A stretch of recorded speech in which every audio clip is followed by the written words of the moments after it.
السلام عليكم. اليوم في مطبخ ام وائل ان شاء الله راح نديروا حاجه حلوه كما نعرفوا دائما في السهرات الرمضانيه نحبوا نحلوا. اليوم راح ندير لكم الكنافه لكن على الطريقه التركيه.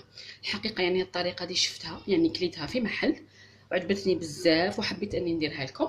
واش اول حاجه حنحتاج اني نوجد سيرو ابيض، يعني هما يعني ما يعسلوش بالعسيله كيما تاعنا، يديروه ابيض. واش راح نحتاج؟ كاس تاع السكر، ندير لهم 2 كيسان تاع الماء،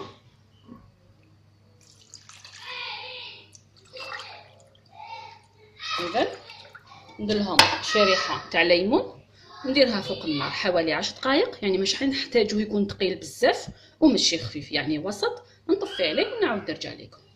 اذا هنايا من بعد ما طفيت على السيرو تاعي راه يبرد، هنا نحكم القطايف تاع سوريا، يسموهم قطايف سوريه، يعني راهم يتباعوا في المحلات عندنا في لي سوبيرات، راهم كاينين. واش نديرها؟ نحكمها شويه، نقطعها بالمقص بهذه الطريقه، يعني كميه اللي حبيتوها. انا حندير في مقله صغيره فقط، لكن لا عندكم سنيوه كبيره زيدي الكميه، يعني الكميه عينك ميزانك ماشي بالميزان.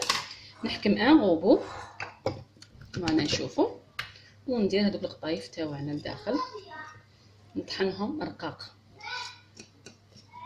ماشي كما الطريقه المعتاده، لكن حنطحنوهم رقاق. بسم الله.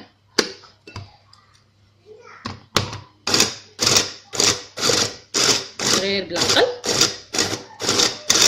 اذا هنا ها هي الكنافه تاعي، يعني القطايف بعد ما طحنتهم في الروبو شوف كيفاش يجونا، يعني ما نخلوهمش طوال، يجوا هكا صغار.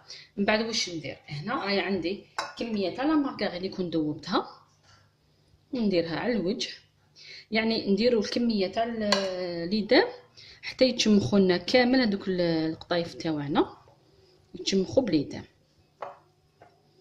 بهذه الطريقه. تحسي انه كل شعره تغلفت لنا بالزبده ولا لا مارغرين كيما حبيتي. ها هي امنه واجده الان واش ندير؟ الحشو تاعها واش راح ندير؟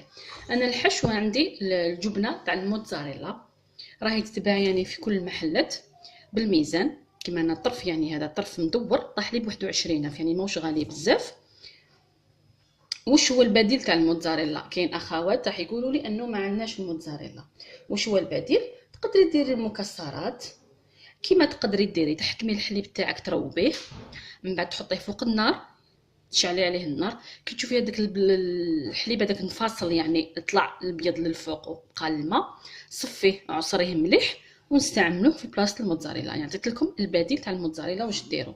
انا هنا عندي مقله صغيره، واش ندير كميه تاع القطايف، لازم ننشرهم يعني نفرقهم مليح باش يجونا كامل كوش وحده بهذه الطريقه.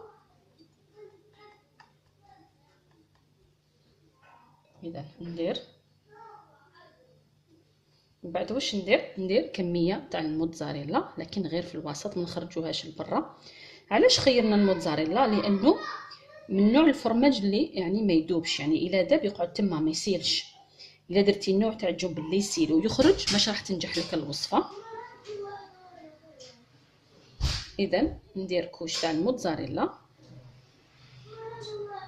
اذا ونزيد كميه من فوق، نغطي الخبزه تاعي تاع القطايف على الوجه تاعها.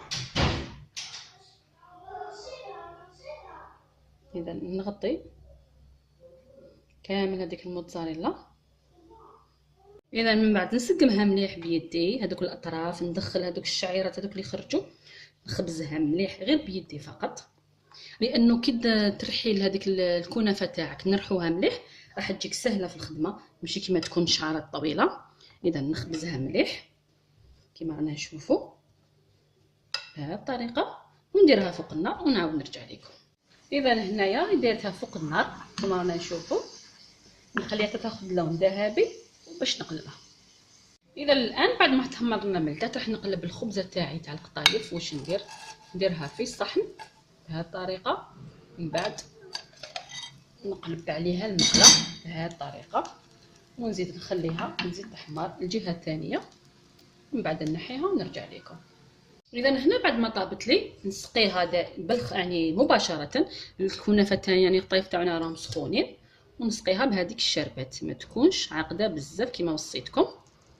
يعني شوفوا كيفاش دايره، ونسقيها مليح، لازم تكون شاربه بهذه الطريقه. نخليها تشرب مليح، نروح ندير الخبزه تاعي الثانيه ونعاود نرجع لكم. اذا ها هي الكنافه تاعي بعد ما وجدت. انا زينتها بشويه تاع الفول السوداني، للامانه هما يزينوها بشويه تاع البيستاش يعني الفستق. نتمنى انكم تجربوها لانها فعلا بنينه. راح نقسم لكم شويه باش تشوفوا يعني كيفاش دايره. بسم الله، شوفوا تجي تذوب في الفم. هذه الطريقه راح تجيكم تذوب في الفم. شوفوا داك الفرماج في الوسط الموتزاريلا، شوفوا كيفاش عامله، تجي روعه. جربوها، اكيد راح تنال اعجابكم. كما وصيتكم البديل تاع الموتزاريلا هو انك تحكمي الحليب تروبيه، من بعد ديريه فوق النار كي ينفصل ديري فيه طرف قماش تعصريه مليح وتستعمليه كما استعملت انا الموتزاريلا. وبالصحه فطوركم، والى الملتقى ان شاء الله مع وصفه جديده، والى اللقاء.